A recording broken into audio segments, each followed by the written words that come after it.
Everyone, কেমন আছো তোমরা সবাই? শ্রাবণীর গল্পের অন্যটি ব্লগে তোমাদের সবাইকে স্বাগত জানাচ্ছি। এখন বাজে 6:50। এখন থেকে ব্লগটাকে স্টার্ট করছি। আশা করছি আজকের ব্লগটা দেখে তোমাদের ভীষণ ভালো লাগবে। তো দেখো, আমি এখন চা নিয়ে চলে এসেছি। এদিকে রান্নাও কিন্তু বসিয়ে দিয়েছি। সকাল সকাল ঘুম থেকে উঠেছি।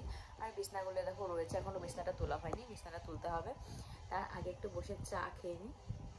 তারপরে তো পুজোর কাজ থেকে শুরু করে সমস্ত কাজ রয়েছে। আজকে ভাবছি আজকে একটু ওই বাড়িতে যাবো, একটু দরকার আছে।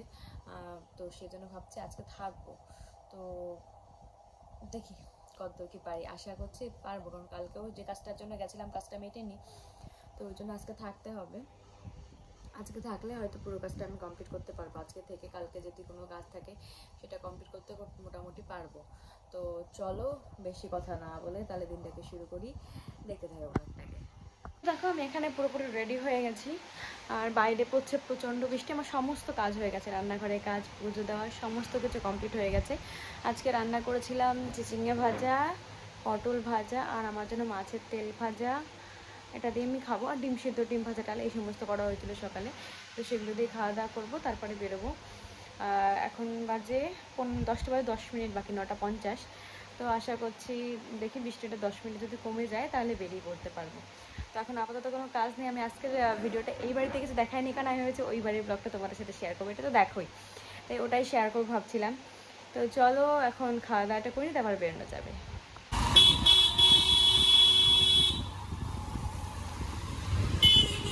চলে আসলাম এই বাড়িতে। এসে ড্রেসটা চেঞ্জ করে নিলাম। আর বোন আজকে বাড়িতে নেই, বোন গেছে পড়তে। ও আস্তে আস্তে 12:30 বাজবে। একটু আগে এত বৃষ্টি হচ্ছিল, দাঁড়াও বাড়িটা তোমাদের দেখাচ্ছি। এখন এত সুন্দর রোদ্দুর। বর্ষাকালে হচ্ছে এটা একসময় বৃষ্টি আর একসময় রোদ্দুর। তো চলো দেখি ভেতরে কে কী করছে। তারপরে চলে আসলাম আমি রান্নাঘরে এসে মা দেখছি পেঁপে ভাজছে। আর এমনভাবে পেঁপে ভাজা খেতে না আমার ভীষণ ভালো লাগে, আমি খুব ভালোবাসি। আর দেখো বিড়ালের মাছ রান্না করেছে, তারপরে এখানে আলুর সাথে কিছু একটা দিয়ে ভেজেছিল। আর বাদবাকি রান্না চলছে এখনো। আর এখানে থোর ভাজা খেতে কে কে ভালোবাসো? আমি তো ভীষণ ভালোবাসি, তাই মা আজকে থোর ভাজাও করেছিল। ঘরগুলো গোছাচ্ছিলাম। আর এই দেখো, এক প্যাকেট লঙ্কা নিয়ে এসেছি। এই লঙ্কাগুলো এখন লঙ্কার বোটাটা ছাড়াই। বাড়িতে রোদ্দুর এত উঠেছে, মুখটা পুরো এটাকে ফোকাস নিচ্ছে বেশি। তো চলো লঙ্কার বোটাগুলো ছাড়িয়ে নিই। তো আমি এখানে বসে পেরেছি লঙ্কা ছাড়ানোর জন্য, মানে লঙ্কার বোটা ছাড়ানোর জন্য। লাল লাল লঙ্কাগুলো, বেশিরভাগ রান্নাতে না লাল লঙ্কাগুলো দিলে রান্নার কালারটা খুব বেশি সুন্দর হয়। আমাদের বাড়িতে যেহেতু এই বাড়ি ওই বাড়ি দুই বাড়িতেই শুকনো লঙ্কাটা খাওয়া হয় না। শুকনো লঙ্কাটায় ভীষণ ঝাল লাগে আর অনেকের হজমের একটু প্রবলেম হয়। তো সেই জন্য আমাদের কাঁচা লঙ্কাটাই রান্না করা হয়। তো যেহেতু মাংস, ডিম এই সমস্তটা না লাল লঙ্কাগুলোই দেওয়া হয়, শুকনো লঙ্কা দেওয়া হয় না। তো আমি ভাবলাম যে মা আবার লঙ্কাগুলো ছাড়াবে, আমি বসেই রয়েছি, তাই বসে বসে লঙ্কার বোটাগুলো ছাড়িয়ে দিলাম। আর আমার ভীষণ ভালোও লাগে এই কাজটা করতে। কে কে আছো আমার মতন এই কাজটা করতে ভীষণ ভালোবাসো? আমি কিন্তু খুব ভালোবাসি, অবশ্যই কিন্তু কমেন্ট করে জানিও তোমরা। সব লাল লঙ্কা এগুলো ছাড়ানো হয়ে গেছে আমার। আর এইগুলো না একেবারে একটা সবুজ আছে, এই যে একটা সবুজ, এই একটা সবুজ, আর কোনো সবুজ নেই। আর এইগুলো হচ্ছে খুব একটা ভালো না, এইগুলো একটু নষ্ট টাইপের। দেখো কীরকম নষ্ট। তো এইগুলো ফেলে দেবো, কারণ কথায় আছে না, একটা পচা জিনিসের সাথে যেটা থাকবে সেও পচে যাবে। ওই জন্য সবাই বলে খারাপ সঙ্গ ত্যাগ করতে হয়।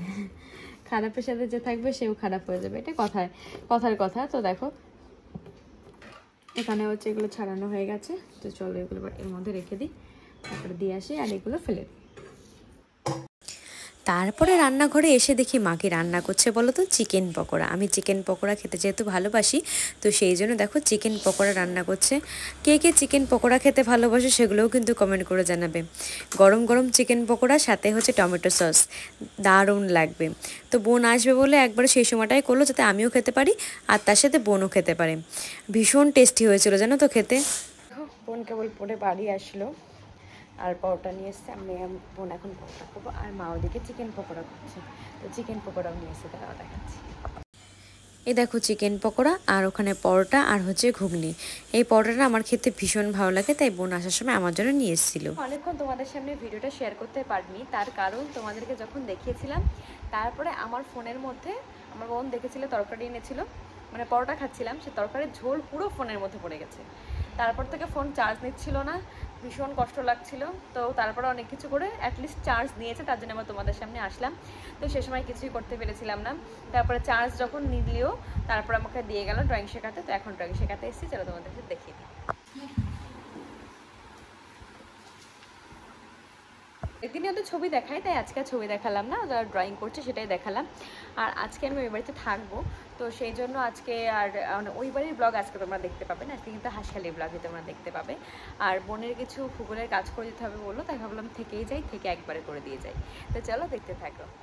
আর হ্যাঁ, কাকে থ্যাংক ইউ বলবো জানি না, সত্যিই বলছি, যখন ফোনটা খারাপ হয়ে গেছিলো ভীষণ মন খারাপ লাগছিলো যে আমার ফোনটাতে সব কিছু রয়েছে, আমার ভিডিও রয়েছে, আমার সব কিছু, মানে ইনস্টাগ্রামে যখন রিল বানাই সেগুলো রয়েছে, শর্ট রিল সব কিছু রয়েছে, সেখান থেকে আমি কী করে পাবো সেটাই ভাবছিলাম। তো থ্যাংক গড আমার ফোনটা ঠিক হয়ে গেছে।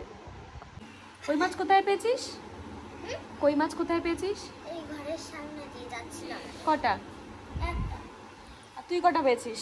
9টা। তোদের বাড়িতে? হ্যাঁ।